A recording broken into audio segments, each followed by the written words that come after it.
జయ శ్రీమన్నారాయణ. నేను మీ icon astrologer Gattupalli Suresh Babu. మనకి ఈరోజు ఒక చిన్న విషయం మాట్లాడాలని చెప్పేసి వచ్చాను. అయితే ముఖ్యంగా ప్రతి ఒక్కరు కూడా గమనించవలసినటువంటి ఒక విషయం, గ్రహాల యొక్క స్థితిగతులు అవి మారుతూనే ఉంటాయి.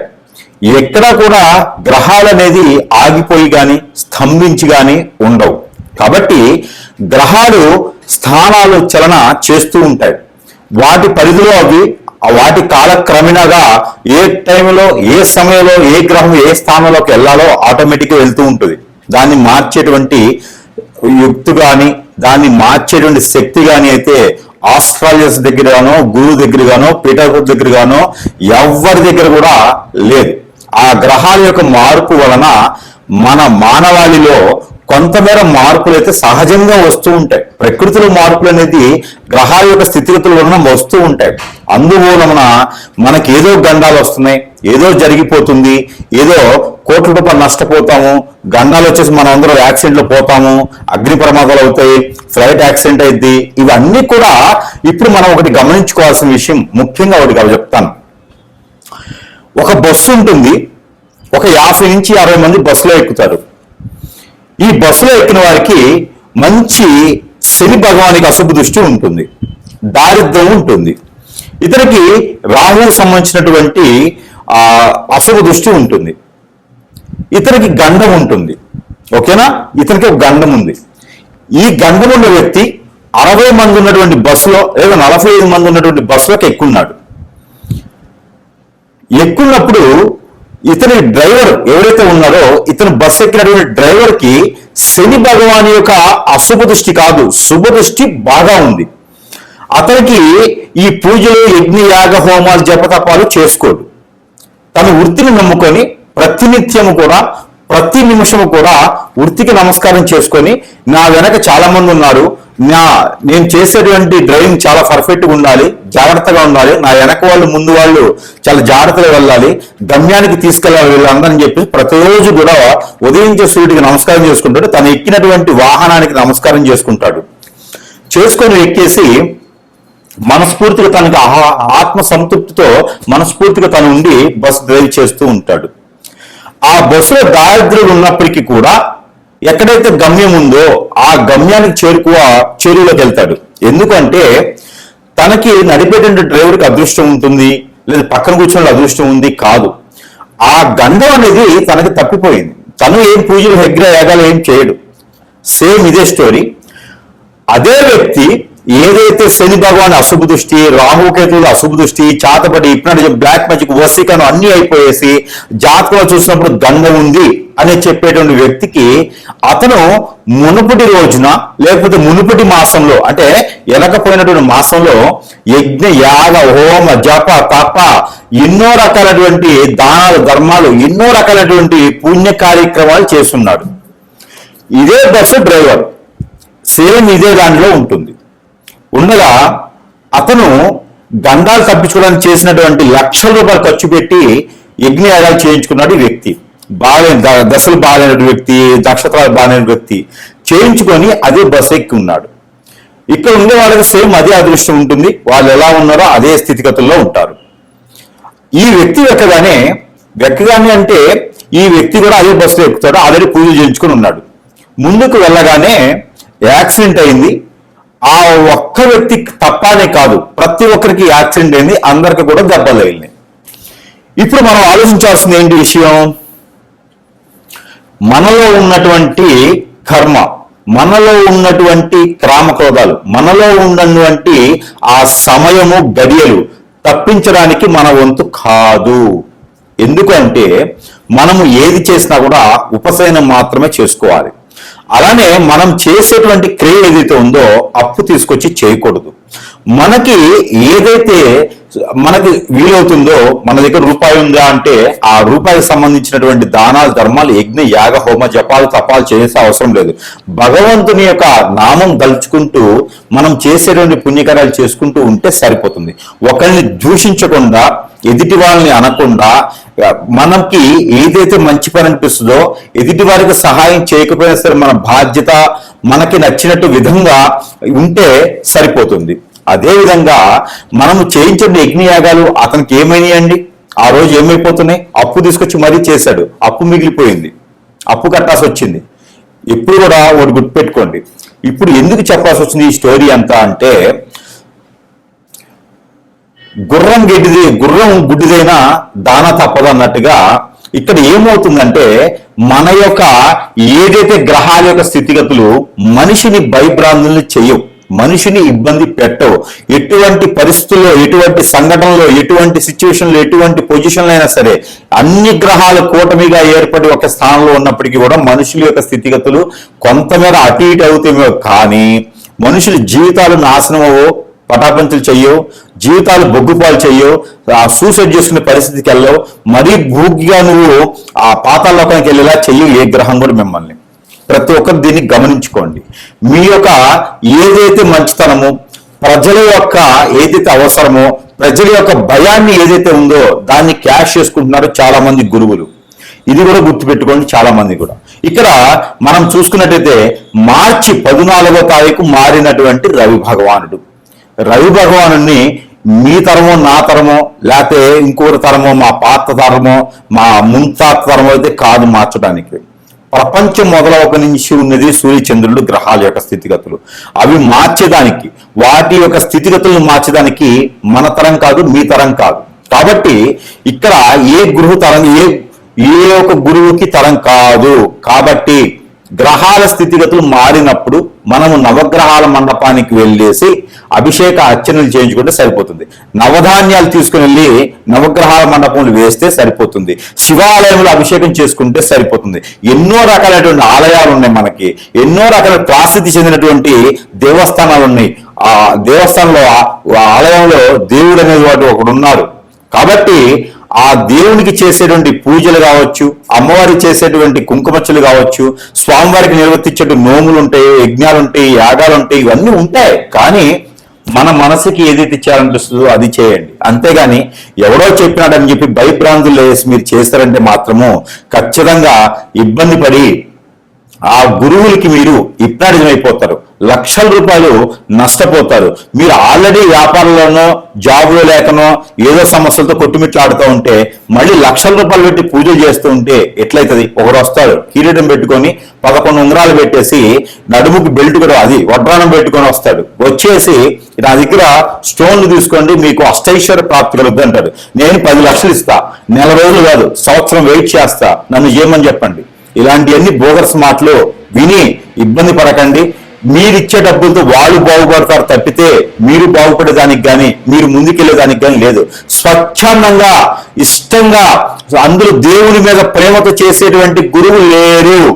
ఖచ్చితంగా మీరు అందరూ గుర్తుపెట్టుకోవాల్సిన విషయం ఏంటంటే, మిమ్మల్ని అందరినీ గురువులనే పేరుతో మోసం చేస్తున్నారు, వేషధారణతో మోసం చేస్తున్నారు.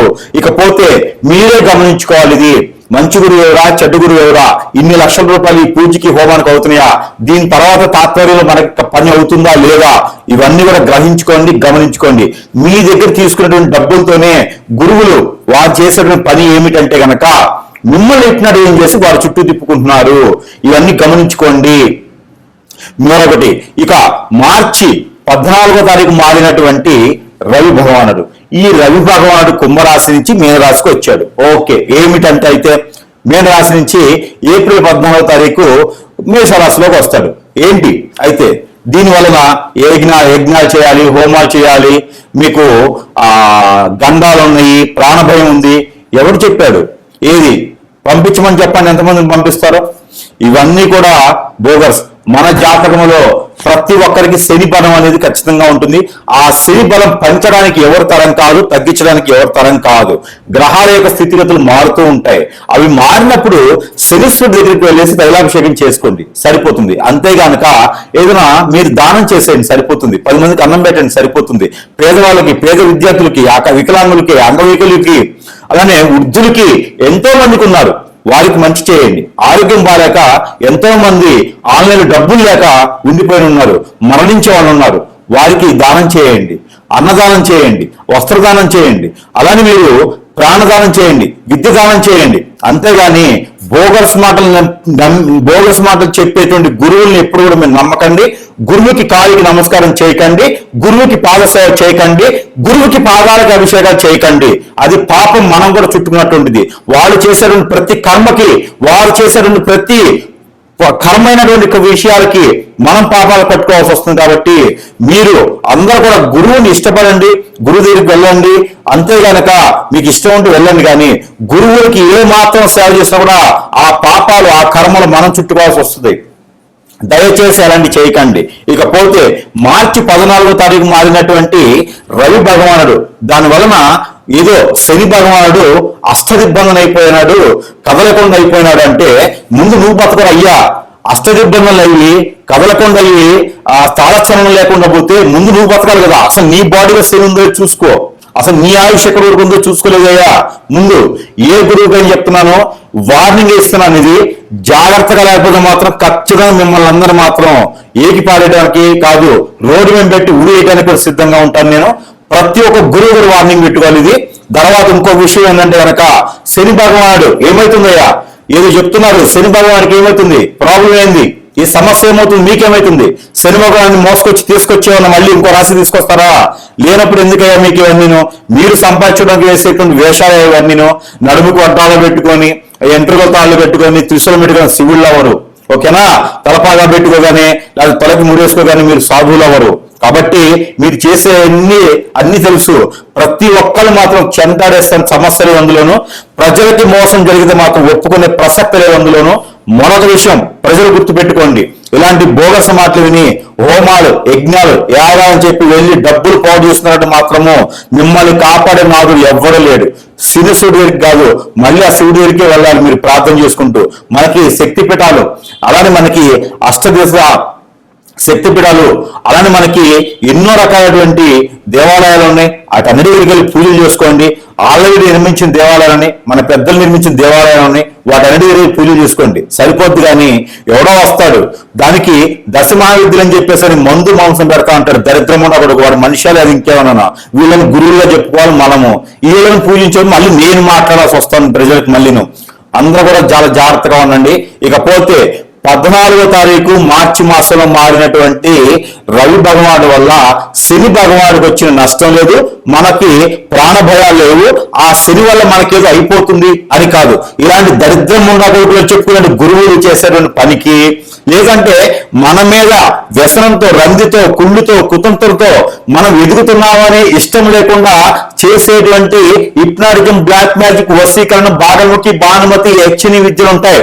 ఇవి శని భగవానుడితో, రవి భగవానుడితో, లేకపోతే శుక్రుడితో, బుధుడితో, గురువుతో సంబంధం లేదు. దరిద్రం ఉండా కొడుకులే చేస్తారు, అలాంటి వారు చేపిస్తారు. మన ఎదుగుదల ఇష్టం లేకుండా మనం హఠాత్తుకుపోవాలి, మనం నాశనం అవ్వాలి, మనం అష్టదిబ్బత పాలవ్వాలి, మనం ఏ పని చేసినా ముందుకు వెళ్ళకూడదని చెప్పి చేపించేటువంటి వారు, చేసేటువంటి వారు, వారి వల్లనే మనం నష్టపోతున్నాము. వాటికి విరుగుగా మనం మంచి గురువు దగ్గరికి వెళ్తే వారికి సరైనటువంటి రీతిలో మనకి జరిగినటువంటి నష్టానికి ఆ సరైనటువంటి పద్ధతిలో చేసేటువంటి విధానం ఉంటుంది. ఇది అందరూ గమనించుకోవాలి సుమి. అంతే గనక ₹1,00,000 పెట్టి యజ్ఞయాగాలు, ₹1,00,000 పెట్టి కామాఖ్య దగ్గర పూజలు చేయించకూడదు. ఏదైనా ప్రేమపూర్తిగా వెళ్ళి చేయించుకోండి. అంతే గనక ఏదో గురువు చెప్పాడని హోమాలు చేయించడం కానీ, యజ్ఞాలు చేయించడం చేయకండి. దానివల్ల మీకు సరిగా చేసే నాదుడు లేడు.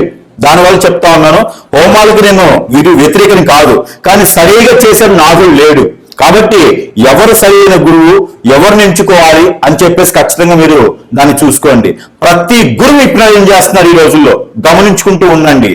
ఇంకా చాలా ఉన్నాయి వెనక, అవన్నీ కూడా ఒకటోటిగా వస్తాయి బయటికి.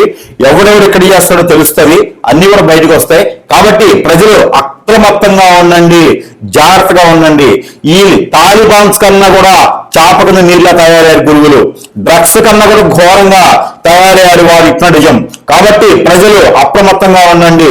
ఇక్కడ కుంభరాశిలో ఉండేటప్పటి గ్రహాలు కావచ్చు, రాహుతో ఉన్నటువంటి బుధుడు కావచ్చు, చంద్రుడు కావచ్చు, ఎవరున్నవారు మీకు ఒరిగే నష్టం లేదు, పోయే నష్టం లేదు. గ్రహాల వల్ల మీకు ఎప్పుడు కూడా ఏ ప్రాణ నష్టం కానీ, ఆస్తి నష్టం కానీ, అనుకో నష్టం కానీ, భార్య భర్త మధ్య దూరం కానీ, పిల్లల పెద్ద మధ్య దూరం కానీ, జాబ్ రాకపోవడం కానీ, ఇంకో సమస్య కానీ గ్రహాల యొక్క స్థితిగతుల వల్ల మీకు రావు. కాబట్టి మీరు అప్రమత్తంగా ఉండండి, గురువుల దగ్గర చాలా జాగ్రత్తగా ఉండండి. మీరు చేసేటువంటి ప్రతి క్రియ కూడా డబ్బులు పెట్టేసి లక్షల రూపాయలు వదిలించుకుని చేయకండి. ఆలయాలకు వెళ్ళండి, దేవస్థానానికి వెళ్ళండి, ప్రతినిత్యం దేవునికి కాపాడుకునేలా పూజించుకోండి, మీరు నమస్కారం చేసుకోండి, అర్చన అభిషేకాలు లాంటివి చేసుకోండి. ఇంకా కూడా కావాలంటే కూడా జపం చేసుకోండి. మీకు మీరుగా దేవస్థానంలోకి వెళ్ళి అమ్మవారికి, స్వామివారికి సమర్పించుకోండి ఏదైనా సరే. అలానే నవగ్రహాల చుట్టూ తిరగతండి. మీకు ఏ గ్రహ దోషం ఉన్నా పోతుంది, పటాపంచలైపోతుంది. అంతేగాని ఎక్కడో యజ్ఞాలు చేయించుకుంటే లక్షల రూపాయలు పెట్టి పోదు, కాదు, చేయదు. ప్రతి ఒక్కరు కూడా అప్రమత్తంగా అయితే ఉండాలని మనస్ఫూర్తిగా ఈ రోజు మీకు తెలియజేస్తున్నాను. దీన్ని కూడా తప్పు పెట్టాలంటే మాత్రం మీకన్నా దరిద్రులు ఇంకెవరు లేరని అర్థం.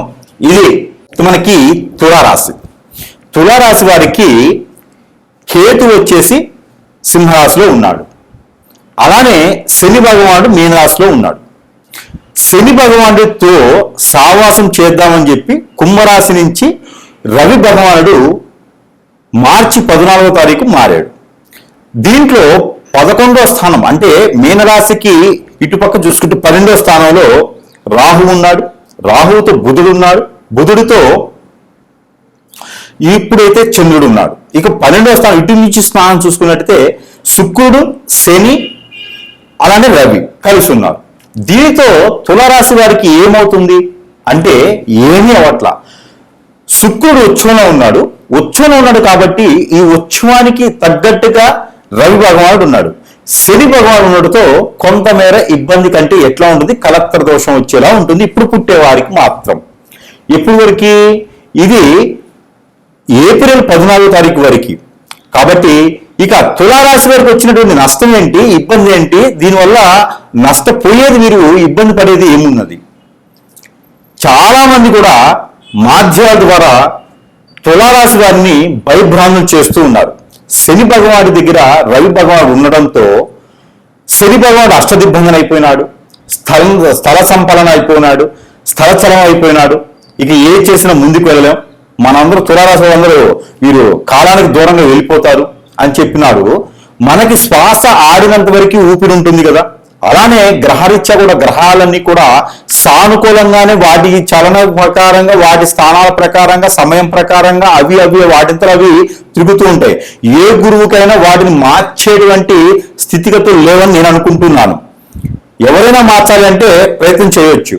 అలానే హోమాలని, యజ్ఞాలని లక్షల రూపాయలు ఎవరు కూడా ఖర్చు పెట్టే అవసరం లేదు. ఏదైనా గ్రహరీత్యా మీకు బాగలేకపోతే చిన్న చిన్న పరిహారాల ద్వారా ఖచ్చితంగా మీకు మంచి జరుగుతుంది. 1,00,000 రూపాయలు పెట్టి ఒక ఏదైనా యజ్ఞయాగ హోమం చేపిస్తే ఎంత పుణ్యఫలం వస్తుంది మీరు అనుకుంటారో, చిన్నపాటి శనీశ్వరుడి మీద నువ్వుల అభిషేకం కానీ, తిల ఆయిల్తో అభిషేకం కానీ చేసుకుంటే కూడా అంతే పుణ్యం వస్తుంది. నలుగురికి అన్నదానం చేస్తే అదే పుణ్యం వస్తుంది. తులారాశి వారికి గ్రహరీత్య దోషాలు అయితే ఏమీ లేవు, అన్ని రకాలుగా బాగానే ఉన్నాయి. మనకి గ్రహరీత్య దోషాలంటే తులారాశి వారి మొత్తానికి ఒకేసారి వస్తుంది అనేది ఏం లేదు.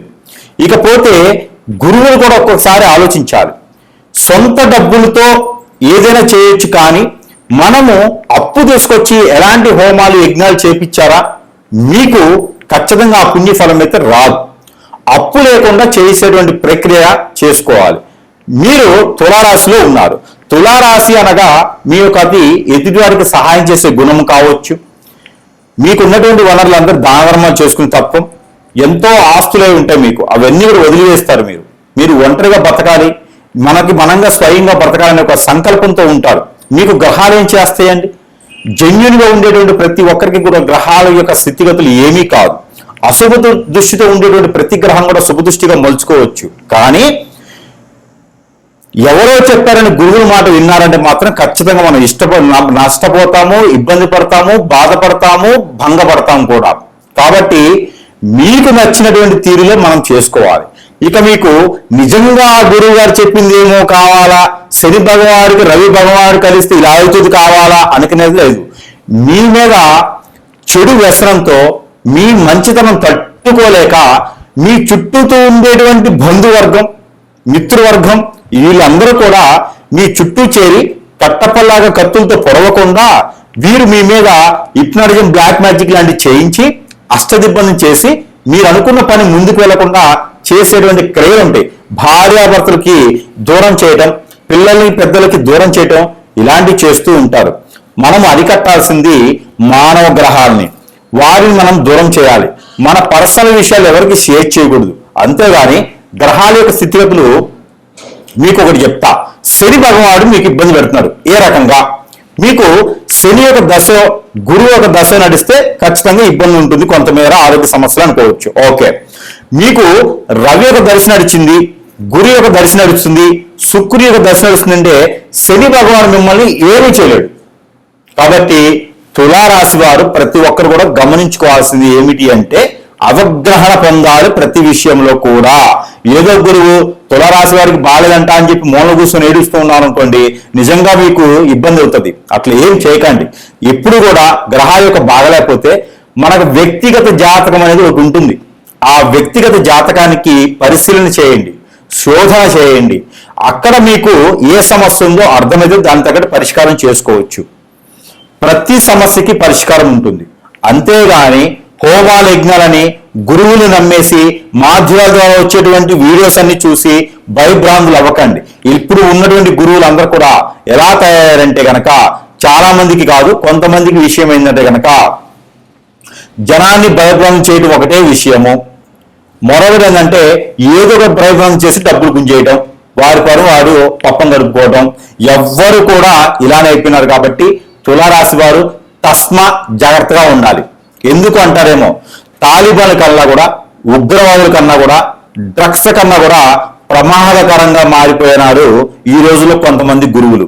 అలాంటి వారి వీడియోలు కానీ, అలాంటి వారిని నమ్మటం కానీ, వాళ్ళు చేసేటువంటి భయభ్రాంతులైనటువంటి విషయాలు కానీ వింటే మనము కోల్పోతాం, నష్టపోతాం, ఇబ్బంది పడతాం, భంగపడతాం, భయపడతాం. కాబట్టి మీకు గ్రహాల యొక్క స్థితిగతులు బాగున్నాయి, మీకు ఎటువంటి సందేహం లేదు. సందర్భానుసారంగా చెప్తా ఉన్నా, మీరు భయపడకుండా మీరు అనుకున్న పని ముందుకు వెళ్ళండి.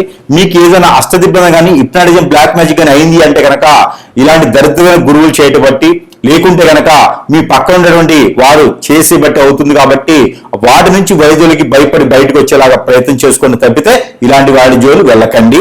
ఇలాంటి చిన్న చిన్న పరిహారాలు కావాలంటే ఇక మీకు తులారాశి కాబట్టి విష్ణు ఆలయంలో పసుపు నీటితో, కుంకుమతో, పన్నీరుతో కుంకుమ వేసి వాటితో తేనె కలిపి అభిషేకం చేయండి. శివాలయాల్లో మీకు అష్టైశ్వర్య ప్రాప్తి కలుగుతుంది. అలానే డ్రై ఫ్రూట్స్ కానీ, వెజిటేబుల్స్ కానీ రసం తీసి వాటితో అభిషేకం చేయండి. ఫ్రూట్స్, దానిమ్మ పళ్ళు, చెరకు, యాపిల్ పండు, అలానే ఖర్జూర పండు, అలానే కనుక పాలు, గ్రేప్స్ ఇలాంటి వాటితో అభిషేకం చేస్తే అష్టైశ్వర్య ప్రాప్తి కలగడమే కాకుండా పెళ్లి కాని వారికి పెళ్లి అవుతుంది. అలానే మీకు పెళ్ళై దూరమైనటువంటి భార్యాభర్తలు కలుస్తారు. అలానే కలిసినటువంటి భార్యాభర్తలు కూడా పెళ్లి పిల్లలు కాకుండా ఉన్న వారికి పిల్లలు అవుతుంటారు. ఆస్తిలో, అంతస్తులో పై స్థానంలో ఉంటారు. అలానే ఆరోగ్య ప్రకారం కూడా బాగుంటారు. అంతేకాని మీరు ఏదో ఒకటి జరిగితే ఇంకో దాన్ని చేస్తే అది ఎట్లా ఉంటుందంటే కనుక మనకి సినిమాలకైతే కొండరాలకి మందు వేసినట్టు ఉంటుంది. అలాంటి ఏం చేయకండి. ప్రశాంతంగా ఉన్నటువంటి జీవితం, ప్రపంచానికి మీరేం చేయాలో ఆలోచించుకోండి. అంతేగాని మీ కుటుంబానికి, మీ పిల్లలకి, మీ బిడ్డలకి, లేదా మీ భార్యకి, మీ యొక్క భర్తకి, మీ యొక్క కన్నవారికి ఏం చేయాలో ఆలోచించండి. గురువులు చెంతకు చేరి వారికి పాదసేవలు చేయకండి. వారి యొక్క పాపాలు మనకి వంట పడుతూ ఉంటాయి. అలాంటి వాటి జోలికి వెళ్ళకండి.